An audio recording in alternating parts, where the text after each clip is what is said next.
Hello students, we are doing political science of 11th class. This is the chapter 3rd.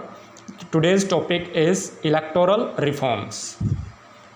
Need for electoral reforms means why do we need the electoral reforms? Elections in India are generally free and fair. Already we have studied the elections which conducted in India through the free and fair way. But it is not true for every constituency. But to conduct the free and fair elections, it is not true in each and every constituency. There have been several challenges in the free conduct of elections which have led to a demand for reforms in the electoral system. There are many challenges due to which it realized that electoral system should be reformed.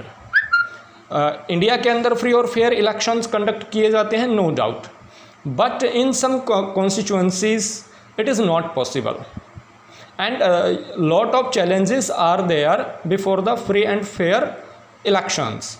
So due to these challenges है जो ये feel किया गया कि electoral जो system है उसमें reform किया जाए, उसमें सुधार किया जाए.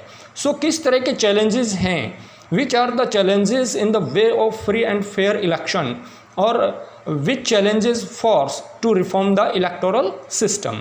The first challenge is money power is used by influential candidates and parties to win election.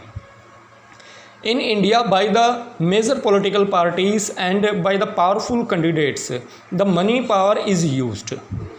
Basically, money is used to purchase the vote, and as well as muscle power is also used by the influential candidate and by the political party for booth capturing or to threat the voters. Next is distribution of tickets on to relatives. Distribution of tickets to relatives, और जो टिकटों का जो distribution है वो भी है जो रिलेटिव्स के में ही किया जा सकता है. आप एक एग्जांपल ले सकते हैं, जो समाजवादी पार्टी है, सोशलिस्ट पार्टी, उसमें है जो मुलायम सिंह यादव, अखिलेश यादव, डिम्पल यादव और उनके है जो चाचा के बच्चे, उन सबको है जो टिकट दे दिया जाता है. मींस फैमिली के अंदर ही है जो टिकटों का डिस्ट्रीब्यूशन किया जाता है, या फिर रिलेटिव्स को है जो टिकटों का डिस्ट्रीब्यूशन किया जाता है, विच इज़ नॉट फेयर.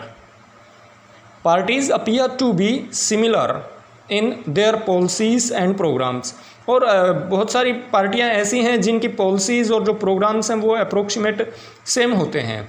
अगर हम कांग्रेस और जो कम्युनिस्ट पार्टी हैं उनकी पॉलिसीज़ और प्रोग्राम्स की बात करें तो उनमें लगभग काफ़ी हद तक सिमिलरिटी होती है.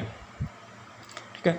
वुमेन हैव रिसीव्ड इनएडिक्वेट रिप्रेजेंटेशन, और वुमेन को भी है जो रिप्रेजेंटेशन दिया जाता है वो अपर्याप्त है, that is the इनएडिक्वेट.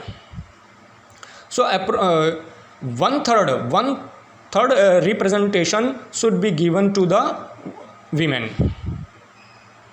The religious and caste are used to incite communal passions and casteist feelings of people.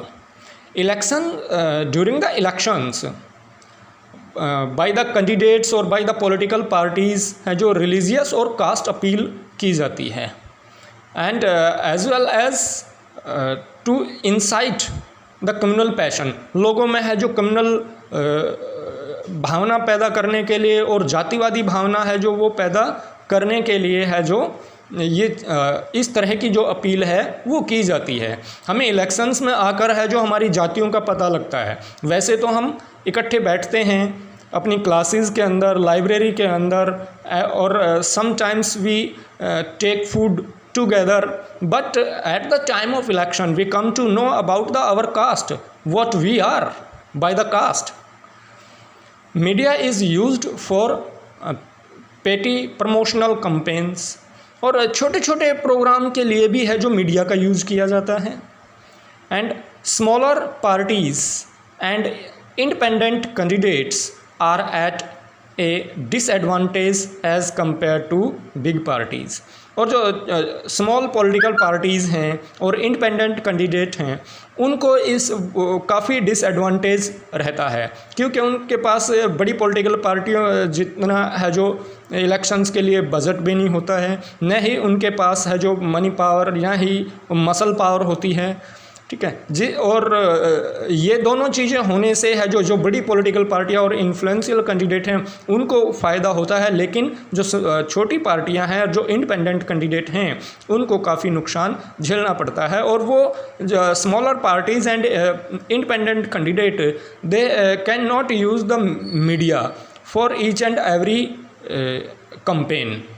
वो किसी भी कैंपेन के लिए, किसी छोटे से कैंपेन के लिए भी है जो मीडिया का यूज़ नहीं कर सकते, बिकॉज मीडिया को भी है जो पैसे की ज़रूरत पड़ती है, मनी की ज़रूरत पड़ती है, और इतना है जो छोटी पार्टियों और इंडिपेंडेंट जो कैंडिडेट होते हैं उनके पास नहीं होता है। Now the suggestions for electoral reformation. अब किस तरह के सजेशंस आए हैं या किस तरह के सजेशंस हैं जो स्कॉलर द्वारा या पॉलिटिशियन द्वारा या पॉलिटिकल पार्टीज़ द्वारा हैं जो दिए गए हैं। First suggestion is FPTP system should be replaced by the PR system so that parties get seats in proportion to the votes they secure. जो FPTP सिस्टम है इंडिया के अंदर फॉर है जो लोकसभा के लिए और स्टेट असेंबलीज़ के लिए है जो FPTP सिस्टम है जो अडोप्ट किया गया है इलेक्शंस के अंदर। सो इसको है जो लगातार रिप्लेस करने की है जो डिमांड और सजेशन आते रहते हैं और PR सिस्टम को अडोप्ट करने की बात कही जाती है। क्यों कही जाती है? ताकि जो पॉलिटिकल पार्टीज़ हैं वो जितनी वोट उन्होंने सिक्योर की हैं उसके प्रोपोर्शन में उनको सीट मिल सके। The state funding of election should be started. State को है जो गवर्नमेंट को है जो गवर्नमेंट जो फंड है इलेक्शंस के लिए वो स्टार्ट होना चाहिए, ताकि जो मनी पावर है which is used by the major political parties and influential candidate वो यूज़ न किया जा सके। स्टेट की तरफ से है जो इलेक्शन फंड क्रिएट किया जाना चाहिए। Candidate with a criminal case should be banned from contesting the election. और ये भी एक सजेशन आता है कि जो कैंडिडेट जिनका क्रिमिनल बैकग्राउंड है उनको है जो इलेक्शन लड़ने से बैन कर देना चाहिए। Parties using caste and religious passions inciting violence should be banned. और पार्टीज़ के लिए जो पार्टीज़ कास्ट और रिलीजियस अपील करती हैं और उनके ज़रिए है जो वायलेंस को इंसाइट करती हैं, मींस हिंसा के लिए उत्तेजित करती हैं, such type of political party should be band. A law should be made regulating the functioning of political parties. और एक लॉ बनाया जाना चाहिए जो है जो पॉलिटिकल पार्टीज़ की जो भी कार्रवाई है, जो भी फंक्शंस हैं उनको रेगुलेट कर सके, and to keep an eye on all type of activities of the political parties. Law should be made to reserve 1/3 seats for women in parliament and state assemblies. और ये सजेशन भी दिया जाता है कि वीमेन के लिए है जो 1/3 जो सीट्स हैं वो पार्लियामेंट में और स्टेट लेजिस्लेटिव में है जो वो रिजर्व्ड होनी चाहिए, and rotation of the reserved seats. और जो सीट्स रिजर्व्ड हैं उनकी रोटेशन होती रहनी चाहिए। सेम जो कॉन्स्टिट्यूंसीज़ हैं, सेम जो सीट्स हैं, लगातार उन्हीं को है जो रिजर्व्ड कैटेगरी में रखना ठीक नहीं है, तो वो रोटेशन के तहत है जो चलना चाहिए। No liquid on other intoxicant shall be sold given on distributed during elections. और इलेक्शंस के दौरान है जो लिक्वर मीन्स शराब का कोई यूज़ नहीं होना चाहिए, और किसी भी दूसरे तरह के जो नशीले पदार्थ हैं उनकी बिक्री नहीं होनी चाहिए। गिवन और distributed among during the elections. और इलेक्शंस के दौरान किसी भी तरह का उनका है जो डिस्ट्रीब्यूशन नहीं होना चाहिए। Election commission should be empowered to countermand election on reports by an election observers. Election Commission should be empowered to countermand elections on reports. Election commission को है जो ये पावर होनी चाहिए कि वो जो रिपोर्ट्स इलेक्शन ऑब्जर्वर ने दी है उस रिपोर्ट पर वो है जो उचित कार्रवाई कर सके। और जो भी है जो किसी भी पॉलिटिकल पार्टीज ने which break the code of conduct of the election, that political party should be punished by the election commission और the candidate also. Thank you students, have a nice day.